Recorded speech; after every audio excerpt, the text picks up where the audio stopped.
We're supposed to be quiet, right? Sorry.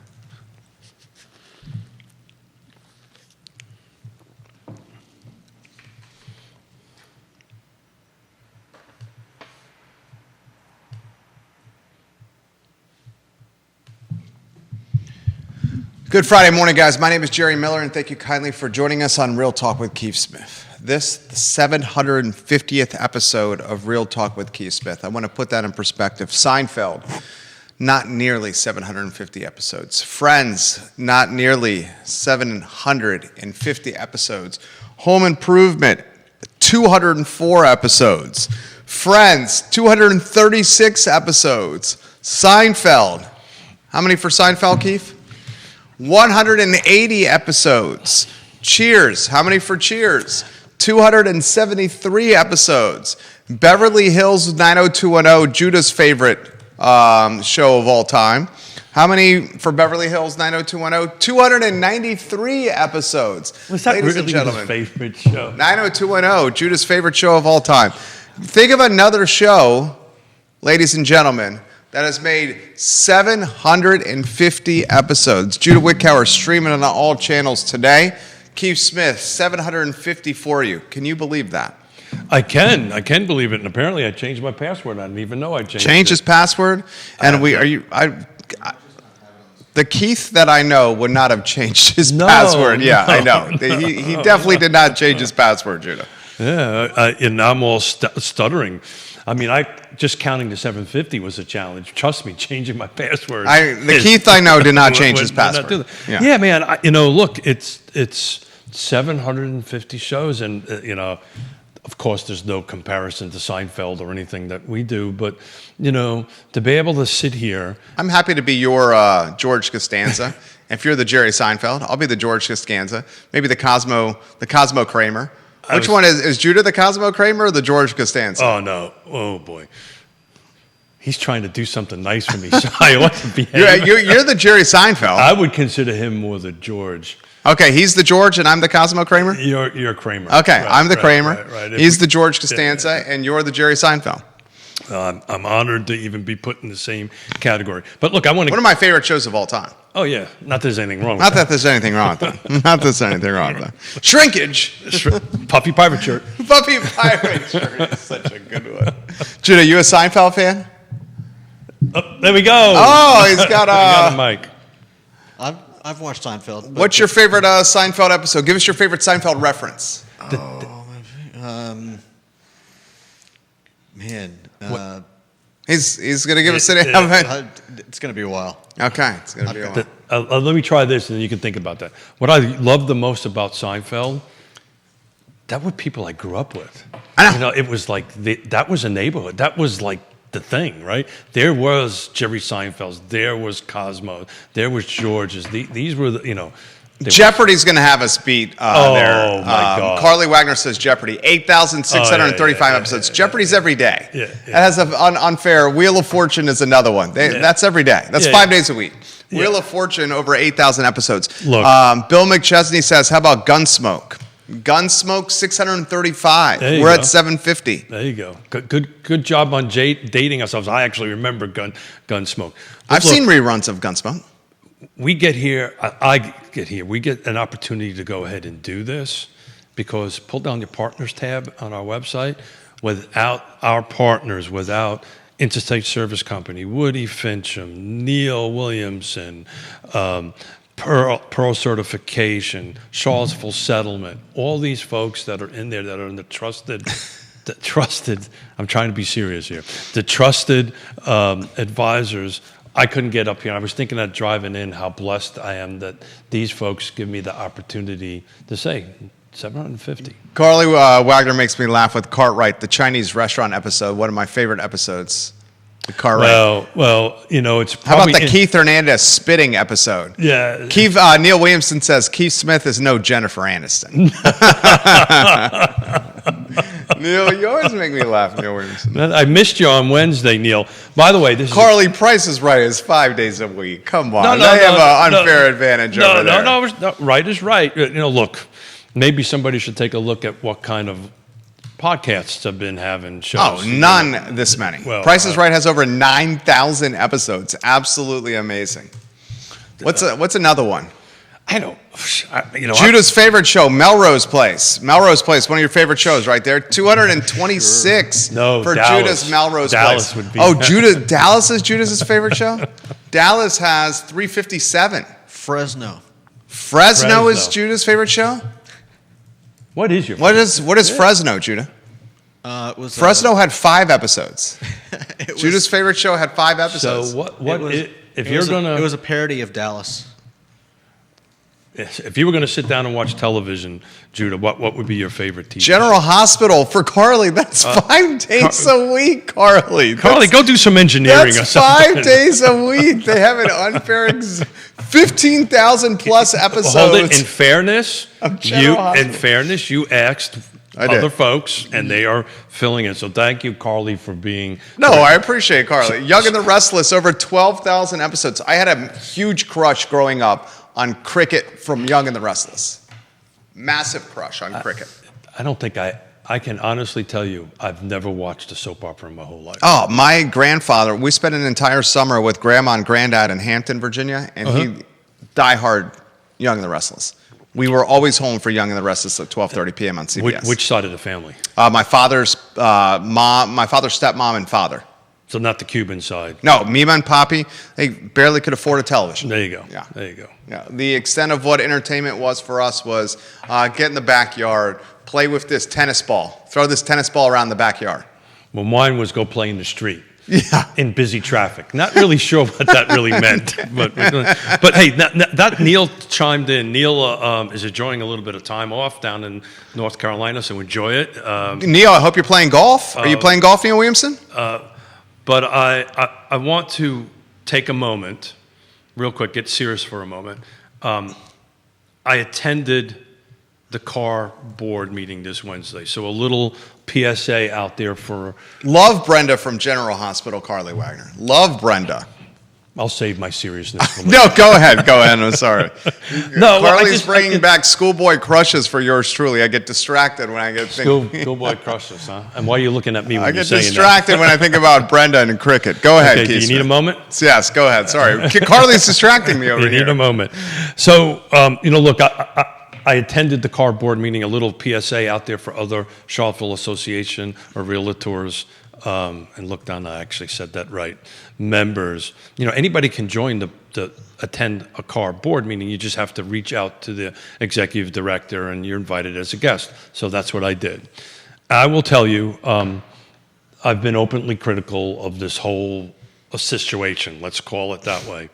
I'll tell you, hats off to the board members, hats off to the staff. In fairness to the local association, they got handed a bit of a sticky wicket, right, by NAR with the settlement that they needed to go ahead. Bit. Exactly right. So basically, they got punted the responsibility from NAR on enforcing the settlement to CAR. I just want to say, for realtors out there, if you really want to see how this organization is running, sit down and watch one of these board meetings and listen. Or as Ann Burroughs said, that I was a fly on the wall. Not sure if that was a good thing or a bad thing, but I was a fly on the wall. She said you were a fly on the wall. She said I was a fly on the wall. But I walked away from that feeling encouraged, right? So I wanted to take a moment and give a shout out to everybody on the board and staff. I know how hard work it is. I know the fact that they're getting stuck on the rotten end of the stick on this and have to enforce these rules. And they're generally trying their hardest. That being said, what's happening. But Now there's a Seinfeld. that being said, There's a Seinfeld moment. I don't want to insult you, but No. I'm not being insulting at all. But what's just recently happening right now is an anthill compared to what I believe is coming down the road. If anyone in the industry thinks we are at the end of the road with this, they No. are not reading the tea leaves correctly. No. Again, but I'm encouraged, right? I want to publicly say that. I'm encouraged. I personally would do things differently, but to sit there and listen to the board members and the staff We've got a strategic plan coming up, which I think is super exciting. So, I just wanted to show a little love and kudos out there to everybody on the car board and staff. I did a direct post on the closed car website saying basically the same thing, but much prettier language.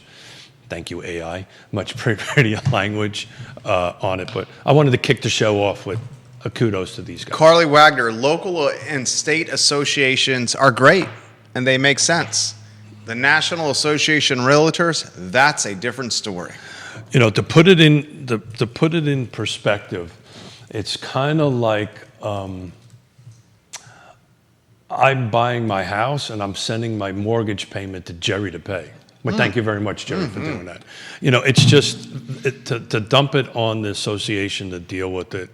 And some of the stuff, I don't really know how they're going to deal with, because the association, local association, is ultimately responsible for making sure all the agents are, because of the settlement, are doing buyer brokers agreement.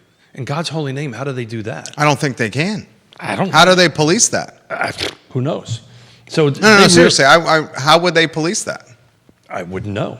I don't know how you do. They don't have the human capital or the resources to police that. Well, not even How that. will the buyer broker agreements actually be enforced? Well, the brokers do it. The brokers are supposed to do that, and the agents amongst themselves are doing it, right? So we're basically going to ask the brokers to do even more oversight and paperwork. Well, they do that anyway. Well, I know. Some brokers would say enough is enough already. Well, you do all that. Come on, help me out. Compliance, thank you. Anyway, that's a normal course of business, right? You're supposed to be doing that. How that directly connects between the brokers and an association is beyond my pay grade. I don't know how that happens. I don't know where that connection happens. My point, that's the reason I wanted to give them a shout out. They got to figure this out. And they're figuring this thing out as they're building the jet as they're flying it. So anyway, I've been publicly harsh on, critical of all this. I just wanted to give a little shout out to the local. Carly's 100% right. I think National took a proverbial you-know-what on local. Yeah, dumped doo-doo on the local. Yeah. Why don't you put a lower third on there, the 750th episode of Real Talk. And then we can keep that on throughout the entire show. 750 episodes is a pretty big deal there. I would love to see that on screen if I would have really prepared for it, I would have bought like streamers and you could have bought a couple of bottles for the bar. I don't think at 9 o'clock in the morning. Carly Wagner, brokers need to be showing the importance of this too. We got 2 brand new bottles over there, gifts from the UPG 128. And one from a happy client. And I was not offered anything this morning. Would you like some? No. I'm happy to bring you some. I actually got a top shelf scotch if you like. I got it. I got a meeting. Got some single malt Irish whiskey as well. I got a meeting I got to do, but thank you very much. I would take that. Plus, I'm going to hang out with my granddaughter this afternoon. Carly says brokers need to be showing the importance of this too. Well, they are. I can tell you we are. I appreciate Carly's moxie. Yeah. It's anyway, I didn't want to spend a lot of time on it. I just really wanted to give a shout out to the local folks, and they're really trying to push a rock uphill, and the gravity's kind of trying to push them back a little bit, which is gnar. But there are more things coming that are going to make this commission. Well, give them the bullet points of what's coming. Well, I think you're going to start seeing. Because I know what's coming. I'm sorry? I know what's coming. Yeah, so I think you're going to start, seeing a clear cooperation go away, and I don't think that's a good, if you think it's good or bad, it's kind of immaterial. I really think DOJ is going to be pushing that, and some lawsuits down the road. Oh, you listen to the music? No, keep going. Keep going. And I think you're going to see what I term the trifecta, so the requirement to be into an association, to be in an MLS, to be required to be part of the trifecta association. You're going to see that starting to get dismantled. There's lawsuits happening already out there. There's different states already looking at that. And back to the positive, and I just got to watch what was on the screen at the board meeting. Just looking at the high-level strategic plan that CAR's trying to implement, they're seeing it, they're getting it, they're planning for it. So show up to the meetings, get involved. So there you go. And I'll be attending all board meetings. The next one's November 20th, if you want to. Yonna Smith says, happy Friday to all. There you go. Gary Palmer, welcome to the broadcast. Yonna's telling me move on. Chris Fairchild, no, I don't think she's saying that. Chris Hey, Chris, how Fairchild, you doing? welcome to the broadcast. Buy yourself a bike so we can ride, Chris, please. Lauren and Ivy, Jason Howard on Ivy Road, James Watson, Kevin Sullivan. Did you get Kevin Sullivan the paperwork that you're supposed to get? Yeah, I'm thinking about something Did else. you do right that? now. I probably did. So I'm going to say Aaron yes. King, I'm going to say Lisa yes. Costello, Jesse Rutherford, Holly Foster, welcome to the broadcast. Sarah Hill Buchensky, welcome to the broadcast. Andre Xavier, Olivia Branch, Neil Williamson, the fabulous agent Danny Hugas, welcome to the broadcast. Thank you for watching the show. I see agents from 1, 2, 3, 4, 5 different firms on the show. So any of those agents watching, How about this? Maybe we will start seeing listing agents asking for the buyer-broker agreement before allowing showings. But then that puts agent against agent and sort of takes away the working together vibe. yeah, look, I don't think the listing agent should have to ask that. no. That's not the listing agent's responsibility in my eyes. The listings agent is their responsibility is to do what's best for their client, and what's best for their client is to get as many eyeballs on the property as possible. It is not to police paperwork. Just Woodman's 2 cents. Well, and look at that, huh? And look at me, Yvonne. Look at me, Yvonne. And when this got lost, if you go back and look at some of the shows way back when, which was a year plus ago, it just needs to end up in the contract, guys. This is simple stuff. When they start dismantling the trifecta in order to be the MLS, it becomes something. The whole system becomes something different. Don't know if it's good or bad. I just know it's coming, and you need to prepare. You need to prepare for that. I'm just curious before you jumped in, and you kind of answered a little bit. What are those 5 brokerages watching? What do they see coming down the pike in the next 12 to 24 months? What is their radar? What is their, telling them that I'm not talking about, and we'll talk about volume and sales and stuff like that. That's kind of easy to track, I think. What do they think the industry is going to be like 12 to 24 months around? I would love to hear SHB's take on that. Sarah Hill Buchensky, I would love to hear your take. Gary Palmer, I would love to hear your take on that. So while they're thinking, let's do a little bit what the what. What the what? What the what is What the market seems to have slowed considerably. And quickly. And interest rates are not dropping. They're upticking.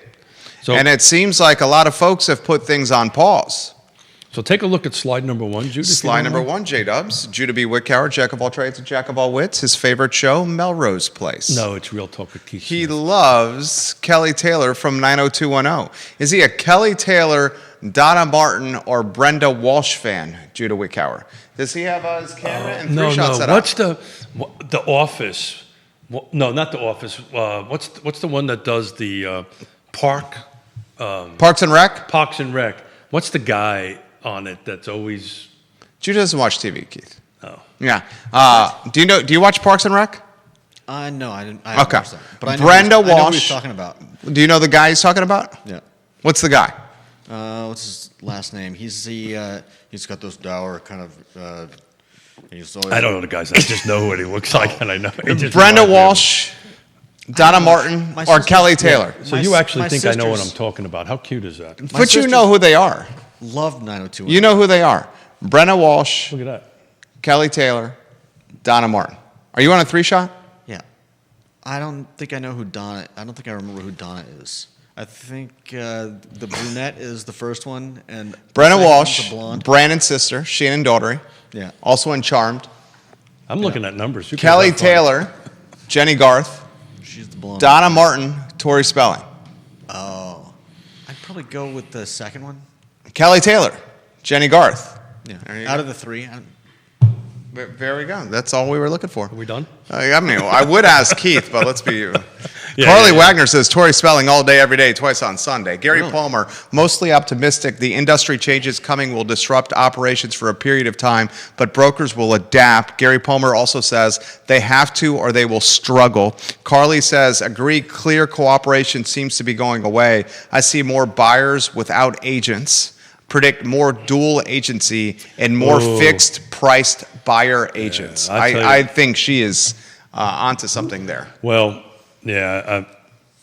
And here's my prediction of what's going to happen. And then I'll get out of the way, and then we'll let the star of the program. Dude, you're onto something here. The show's blown up. My prediction of this is you're going to see a boatload of realtors get completely out of the business.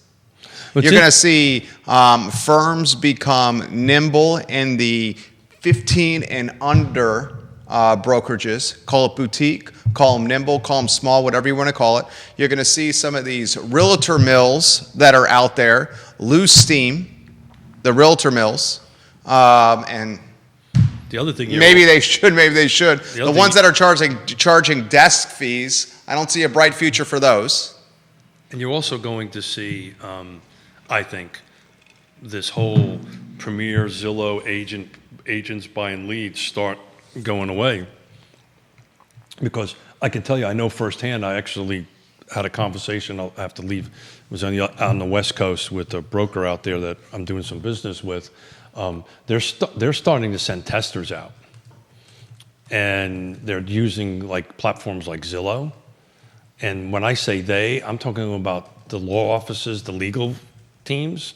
There's just way too much money here, and they're sending testers out via, whatever these apps you want to use, Zillow, whatever company you prefer to use on it. And they're starting to have agents just show houses without a written buyer-broker agreement, and they're getting nailed. So it's starting. That's like a secret shopper in a retail environment. Kelly Taylor was my girl.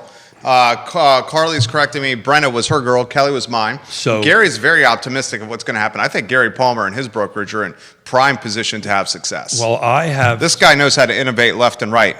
I've said this more than once on the show. I have never been this excited about real estate that I am now, and I've been at it since '87. I've never been, because to the point, it takes a pro. You're going to have to navigate it. I think you're actually.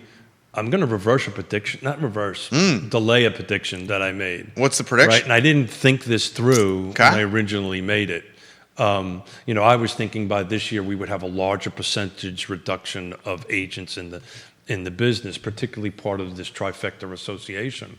What I failed to remember when I made that prediction was, in order to go ahead and in order to get into the MLS, until that decoupling happens between the MLS. Look at this, I got a scam coming in.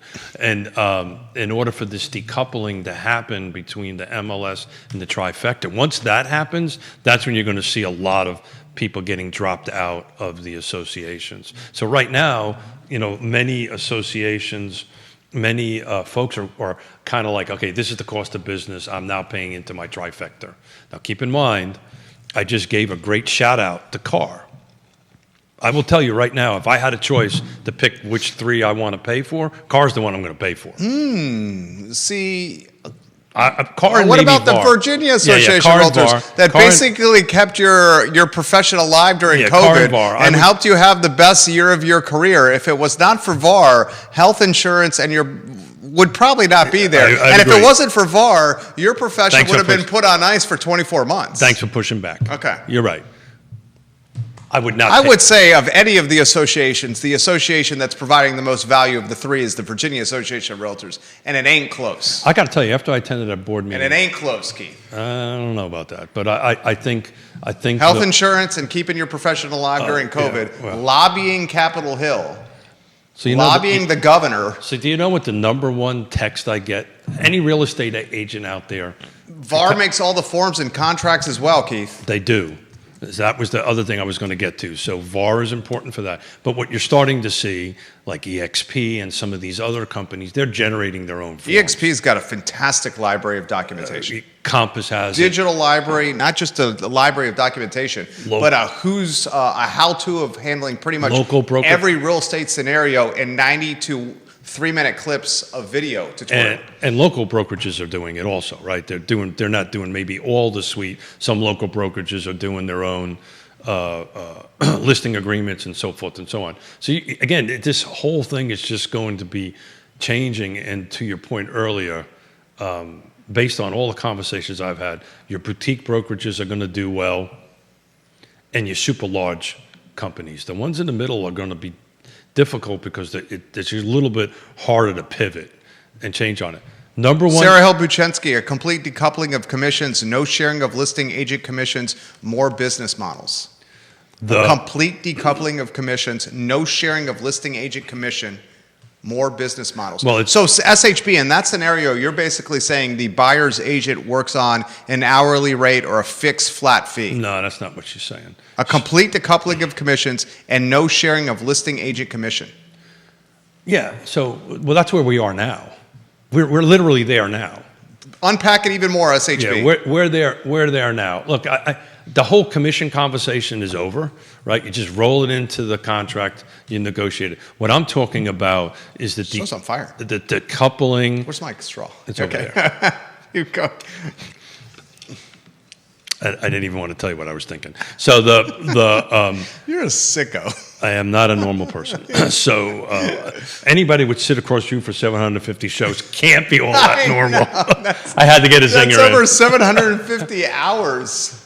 Oh, more than that, actually. I know, because the show often went over an hour. More than that, yeah. If we just went 750 divided by 40 hours in a week, that's over 18 40-hour weeks. Thanks for depressing me even more. So... How about Judah? Poor Judah. He has to put up with this. We love you, Judah. A bunch of shows. Okay, I didn't write down my thoughts, so I've got to see if I can remember this. The decoupling is going to be, this is the next big one that's coming, is between the requirement of being in an MLS to be members of these three associations, right? You cannot have access at the moment. Some MLSs are pivoting a little bit on this, but at the moment, the local MLS, you have to be a member of these three associations. So, but 100% right. Virginia Realtor supplies the forms. Some of them are crap, to be frank with you. And we have modified those forms a little bit with some addendums and have an attorney. So you're going to start seeing this whole thing changing a little bit.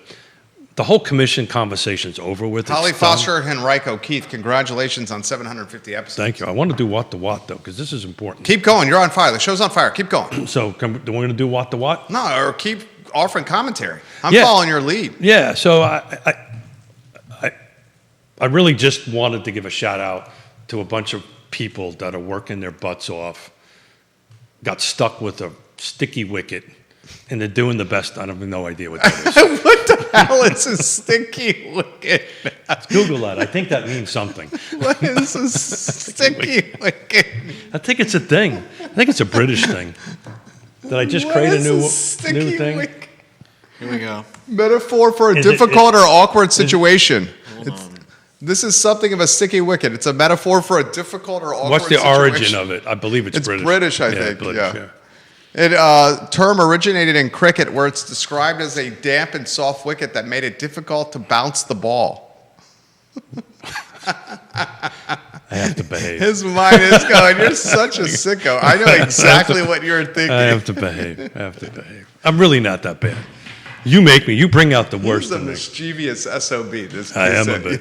I'm a bit of a. Can we talk about what the what? Let's talk about the you market. and I were growing up on the same block, we would have been in a lot of trouble, Keith Smith. We would have been in jail. A lot of We would have trouble. been in jail. I can assure you that. Slide number one. What the what? Slide number one. Judah, thank you for the sticky wicket thing. This is the word. This is the phrase of the thing. Everybody needs to walk around and say sticky wicket. This is the phrase of the thing.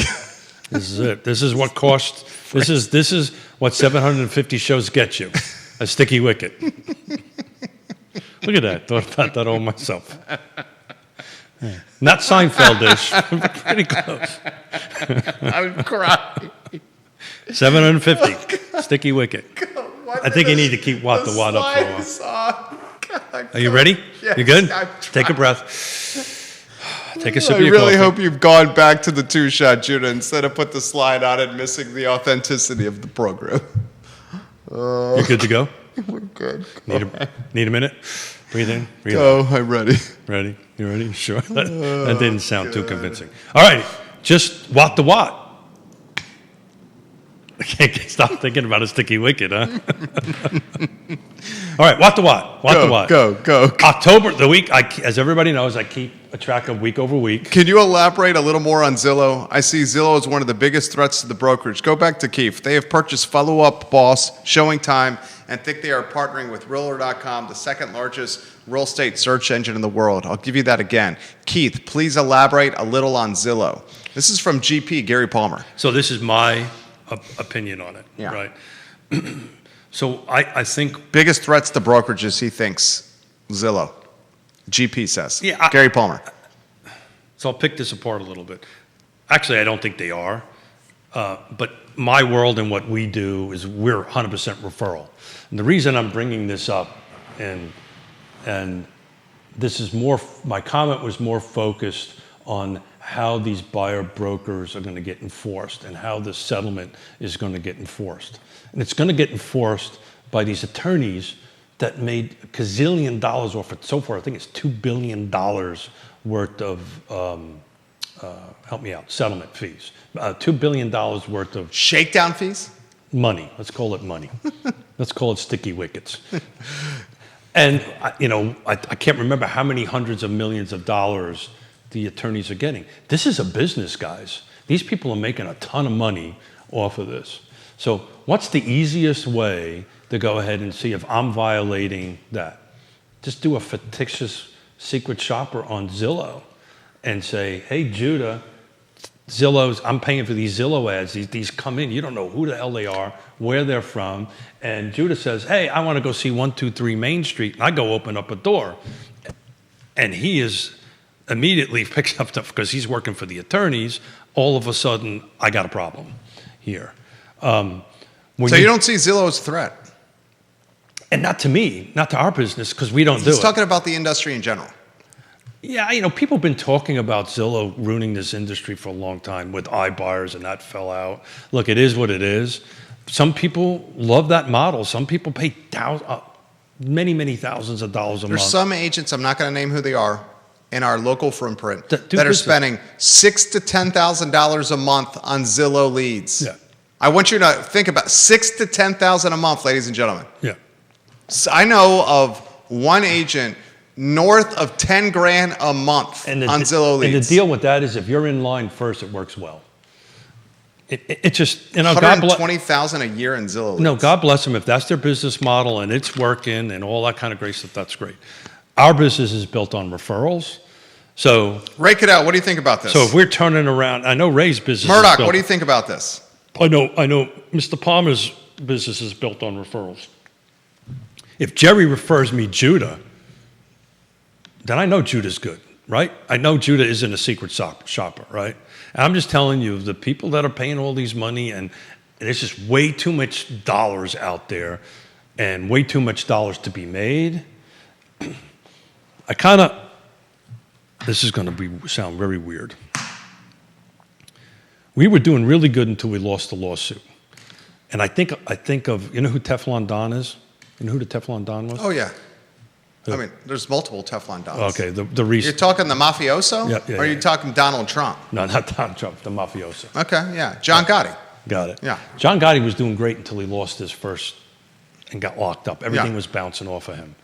Well, that's kind of what happened now, is the best way I can explain it. Okay, regardless if it was a good win, bad win, right, wrong, it doesn't matter. It's happening, and all this money is getting circulated. And if you don't think that some of these people on the other end of a Zillow lead, or that you don't know who the hell they are, you haven't done any research on them, is going to be a secret shopper, think again. The other problem I have with Zillow is safety of agents. You should never meet somebody By yourself. by yourself. Yeah. Meet them at a coffee shop, get to know who they are. But look, we're going to take a look at volume here in a minute. Some agents' money's tight, right? Statistically, agents are not paying their mortgage payments and their car payments, and they're going to start making mistakes. And just be super careful out there, guys, because there will be secret shoppers out there, and unless they're, you know them and they're referral, I just assume everybody's a secret shopper and do the right thing. But anyway. Today's housing market. Yeah, what to what? We're going to do what to what. Slide number 1, we're going to try to get to it. So I look at this stuff week over week. This is what you're looking at is the market monitor on our MLS system, Paragon. The week between October 7th and October 14th, this is the full car footprint, all product types. We had 105 homes come on the market. These are new active markets. 81 went pending. Prior to that, we were starting to see week over week a little bit more coming on than going off. It was actually, I was thinking, okay, great, maybe inventory's starting to pick back up. Maybe we're getting into a more balanced market. We're going to look at another slide on what that looks like. Then I looked at it this morning. October 18th through today, last 7 days, only 67 homes came on the market, 77 went pending. So between the week of 17th and the 14th and the week going back, we inverted our numbers back to more going off the market and less coming back on. Back to Dr. Lisa Sturvin. This is just weird. It's almost impossible to track and predict on how things are going to go. So that's why I want to look back. Can we do that? Oh, please. You got the slides in front of you. Slide number 2. So I want to say thank you to Keeping Current Matters and Realtor and Axios. These are new sources that I've been using that allows me to go back to January of 2017 and look at things like how many units came on the market. So in other words, new active listings versus pending in a month over month kind of thing. So if you take a look at that slide back in the 17 through July of 20, April of 20, that orange thing that's way up high, that orange thing, that's the active listing account. So these are the number of listings in the car footprint that came on. The black bars are what went pending. And this month over month, and pretty much from 17 to 20, you can take a look at. There was more homes came in on the market than pending.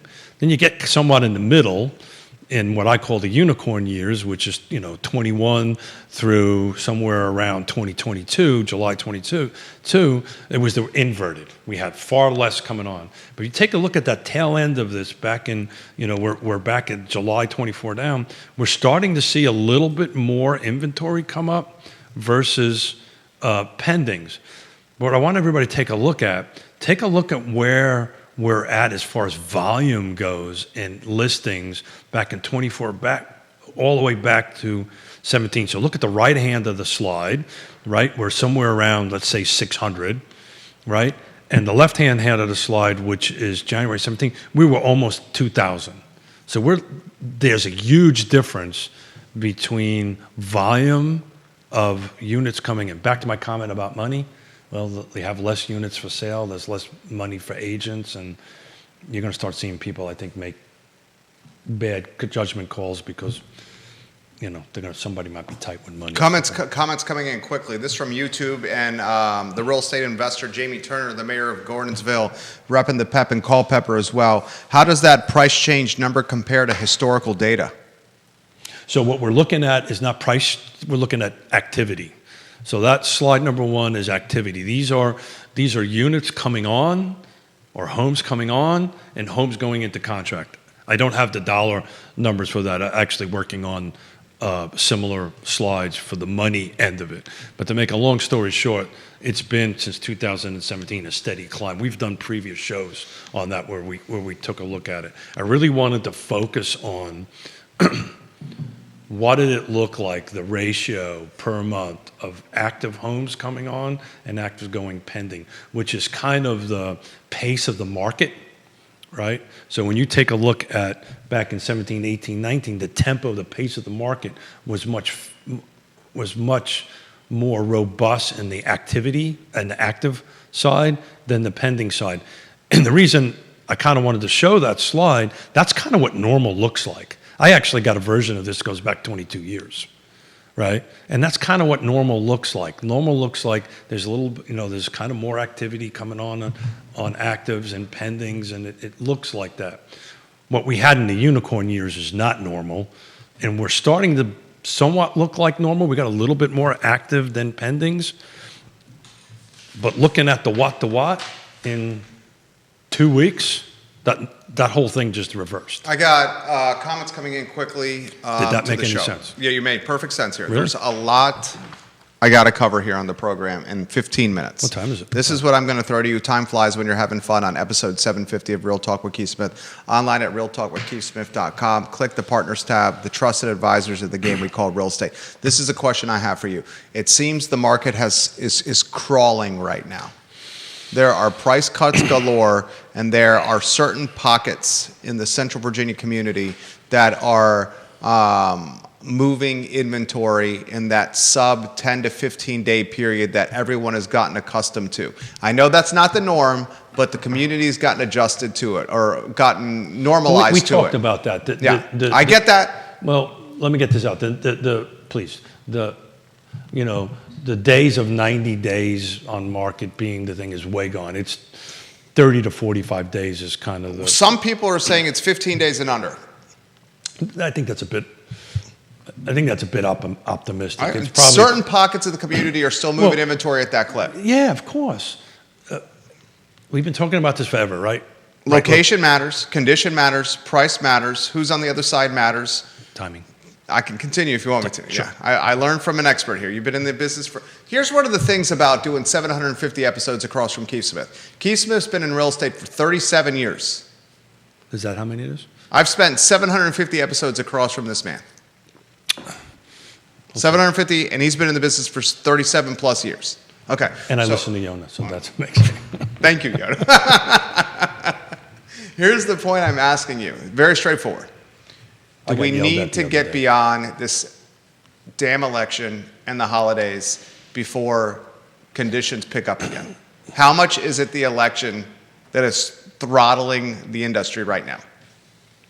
Because the industry is snarled. So I am so glad that you brought that up. So part of, and I'm actually working on a slide. I don't have it yet, and it's part of the reason why I bought these new systems that I could get access to this information. I'm actually working on a slide for the show on the 1st. Actually, we need to talk a little bit because I think we might have extra special guests on the 1st. So who's that? I don't know. It couldn't be you. It might not be you. And Oh, it might be some extra special guests. Well, hold on. We have some programming things we need to talk about off air. It might be somebody else talking about this other than the programming thing means Jerry and Judah, get ready to adjust your schedules for Keith Smith. But that's okay. We like doing that because I we was care. thinking maybe your attire might get adjusted on the 1st. So, and in any event, historically, we're getting ready to go into the slow season. If you take a look at it historically, normally November, December, January are your low months. And when you take a look at the slide that I'm working on for it, you'll see from 2017 over, the troughs is always around December, January. Then you see the climb up. You're going to see a climb up in January, February, March. The volume of it, the pace of it is one thing. You'll see it roller coaster up. But look, the market is where it, go to slide number 2 real quick, Judah, if you don't mind. The unicorn years in the middle, which is 21 through 22, that's not normal, right? So we're getting back into a more normal market where location matters, price matters, condition matters, features matter, right? All those things matter. Timing matters. Who's on the other side matters. This is when you need a professional in there to go ahead and manage it. Back in October 21, or the peak of it, which is May of 21 was the peak of the total number of contracts that came in. If it had 4 walls and a roof and a turkey and a hurricane, you wrote a contract, right? It didn't take much skill to do it, to be frank with you. Now it takes skill, right? Back to your pricing thing, Coffee's kicking in. I see that. Go to the price. Go back to slide number 1 if you don't mind. It's on screen. So look at the difference between the week from October 17th to 14th and this past 7 days. There's that 7th through the 14th, there were 76 price changes. Now there's 65. A lot of it could have to do with the volume, right? There's less and so forth and so on. What is happening here is the sellers are starting to actually listen to their agents, right? They're starting to listen to the 6 things, right? Okay, location, features, condition. If your house isn't in the right condition right now, unless it's in a prime location, right, and it's priced right, people are not buying it right now. They're not walking in to a mortgage at 7% or 6.5% or whatever it's going to be, and then, oh, by the way, I got to put a new kitchen in, right? Call ISC, get them to go Intrastate ahead. Service Company, home's best friend. Get them to update the house. Trust me, you'll get it out of it. So we're normal. This is where the pros show up. I've been saying this forever. So the folks that are watching, they're the pros, and give them a call. They'll take care of you. RealTalkWithKeithSmith.com. Click the Partners tab. Trust the folks on the Partners tab, and make sure you support them. Personally vetted by a man who's been in the business for 37 straight years, Keith Smith. I ought to turn my hearing aids on. That would be really nice. You're doing just fine, my friend. The show's on fire. 750 episodes of Real Talk with Keith Smith. Ladies and gentlemen, think about that. This is what I'll throw to you, very straightforwardly. When the election is over and the holidays are behind us, if we get into the month of February, It'll start in January. if we get into February 1 and the market is still moving at this speed, you're going to see a complete reshaping of this industry. Because the runway of sustainability is coming to a very, very screeching halt for the industry. So I think what you're saying, what I'm hearing, is You've had the pace of the market is not going to be, and Jude, I hate to have you do this, go back to slide number 2. The pace of the market is not going to be where it was in April, May, or June, July of 2021. We're below where we were in 2016. That's what I'm saying. I remember the slide right, and I think by the end of the year, it'll be closer to 20. We're going to be about 20% below at the end of this year, I think, of the total sales volume versus 2016. The reason I picked 2016, I can't trust the data in Paragon 215, 214. It's just we made a switch of companies at this point.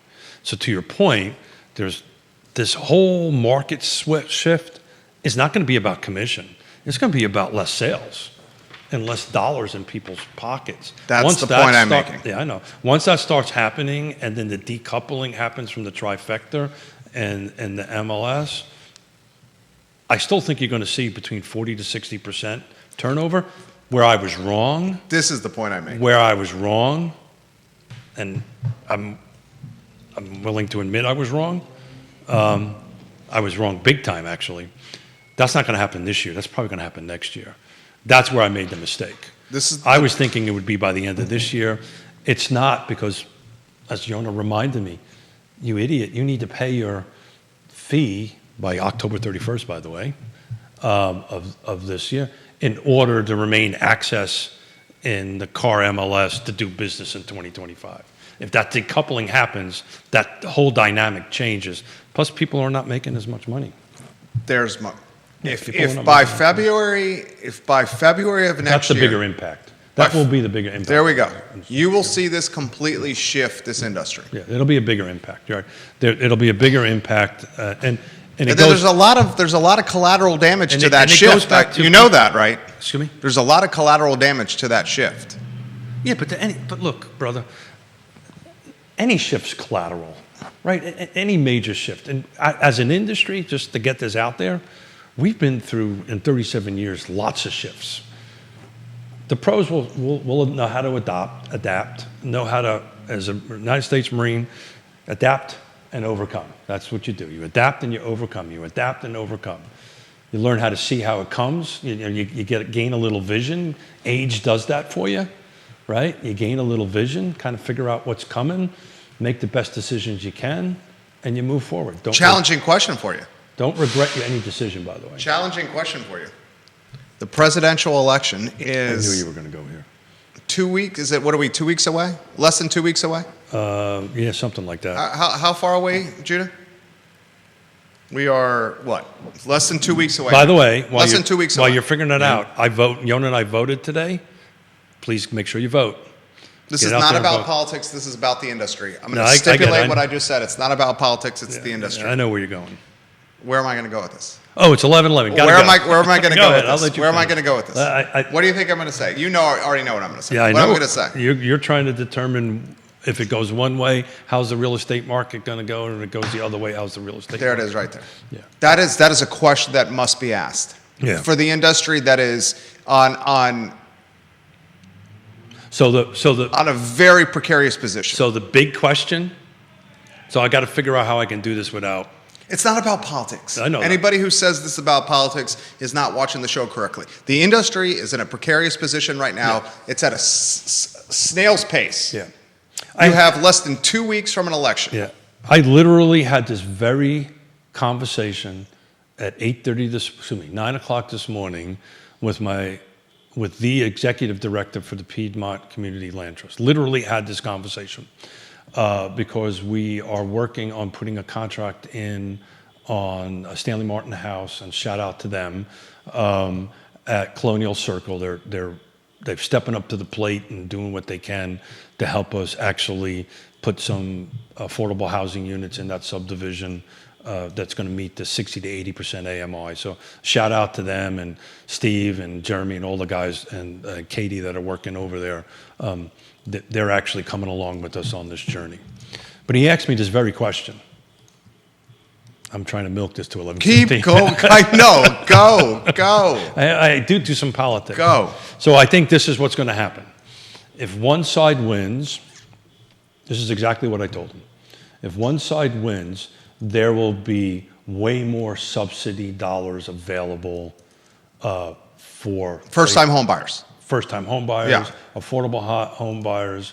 There will He's be. saying if candidate Harris wins. If the D side wins. Candidate Harris wins. This is not about politics. You don't have to dance around this. I'm This not is dancing strictly about about it. economics.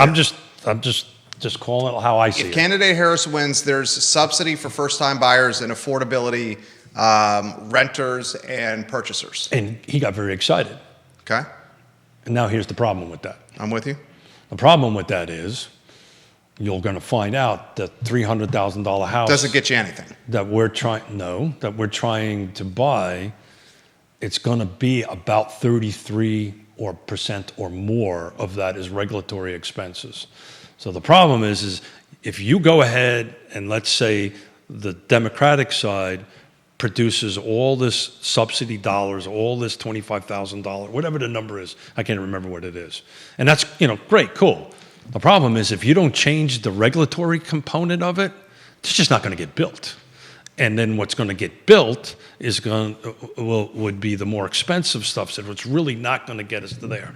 If the R side wins, I think you're going to see a huge deregulation of stuff, and not so much of the incentives or the subsidy side of it. So what has to happen is somewhere in the middle, right? You got to have a little bit of subsidy to help and go ahead and do this, and you've got to reduce these regulatory requirements. My God, I'm trying to put, here's a perfect scenario. I'm trying to put one stinking affordable housing unit in Colonial Circle. Fluvanna County. We are now in it took us 7 years to get from the initial project to this point now. Now it's a larger project. Shout out to Fluvanna County.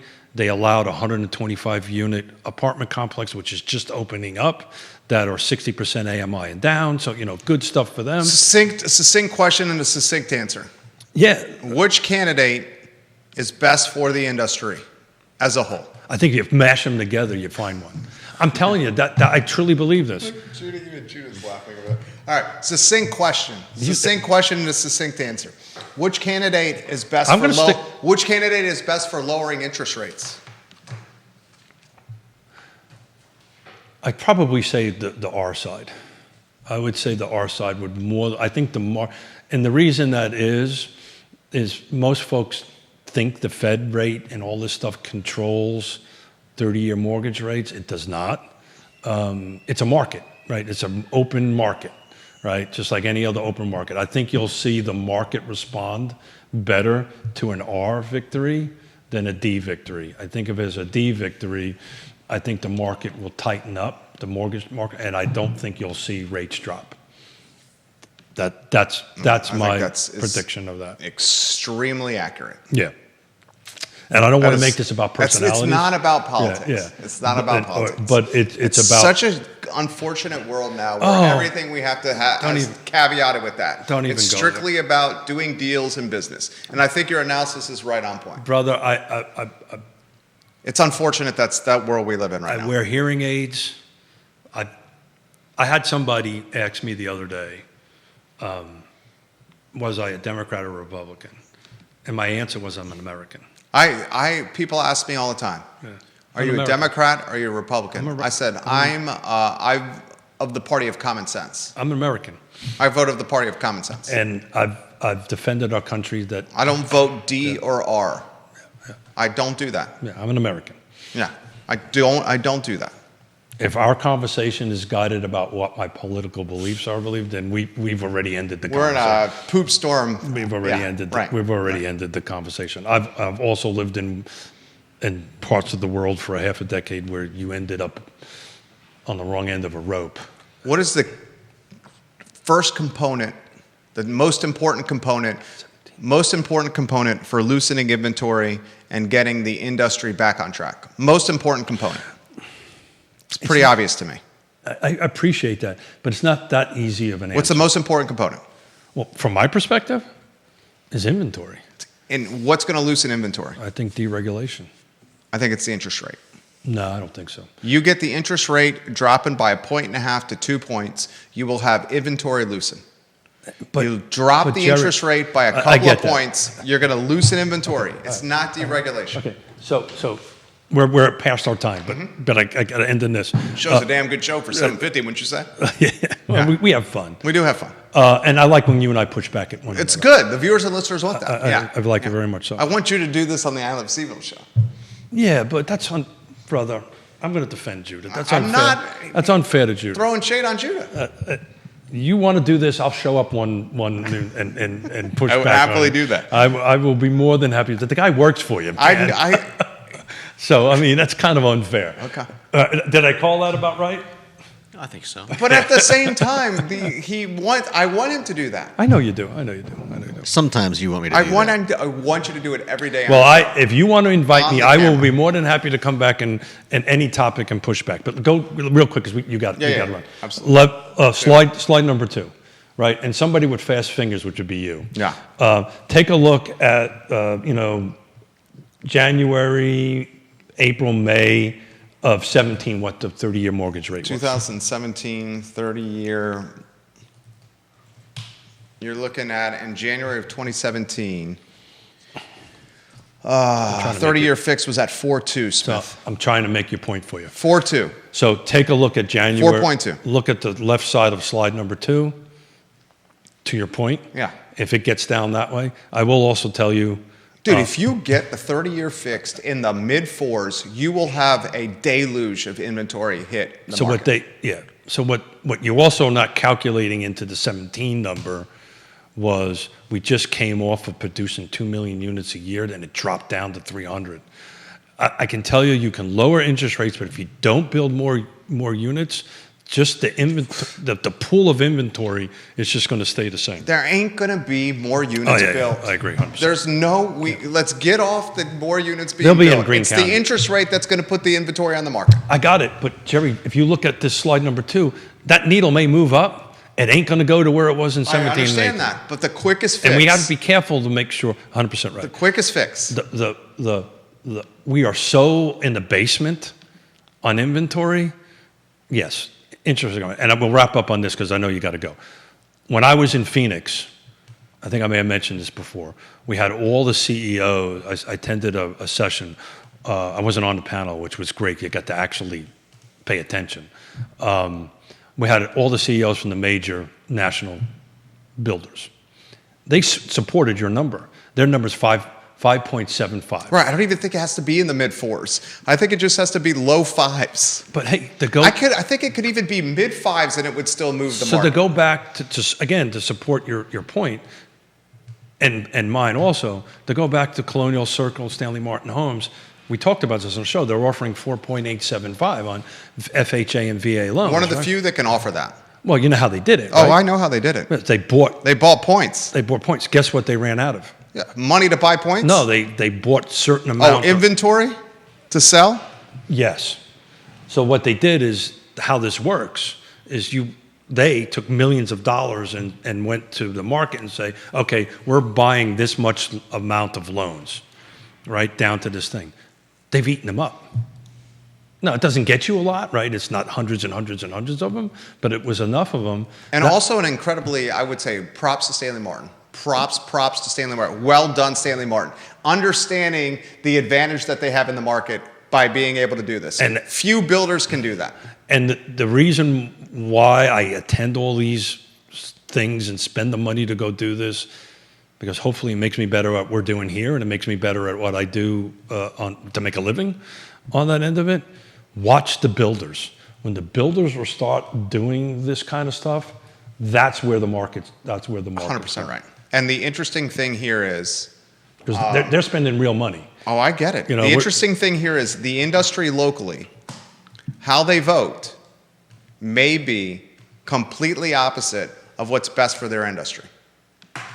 Yeah. What a dichotomy right there. Yeah, well, what again, one of the rules, right? No division. I'm not talking, I'm just talking in general. What you really need to do is take both of their policies that they're trying to do, the D's and the R's, and mash them together, and then you'll have a good policy. There it is. Well, that's not going to happen, though, Keith. I agree, 100%. That will never happen. It's like everything is polar. Everything is A or B, right? It used to be back in the day. You and I we do this on the show, right? Sometimes we differ on opinions. I love you to death, and we hug each other, and we move on and go have a cocktail or whatever. There it is. But there it is. We need to get back that way as a country. Keith Smith, Judah Wickower, Jerry Miller, Real Talk with Keith Smith on the I Love CVille Network. It's presented by Yes Realty Partners, online at realtalkwithkeithsmith.com. Ladies and gentlemen, the Friday edition of the show. We certainly are very grateful for you watching the 750th episode of this fine and fair talk show, Real Talk with Keith Smith. Please pull down the partners tab and support these folks. Otherwise, we won't be 751. That's it right there. Thank you kindly for joining us. So long, everybody. Well done, Keith Smith. Thank you.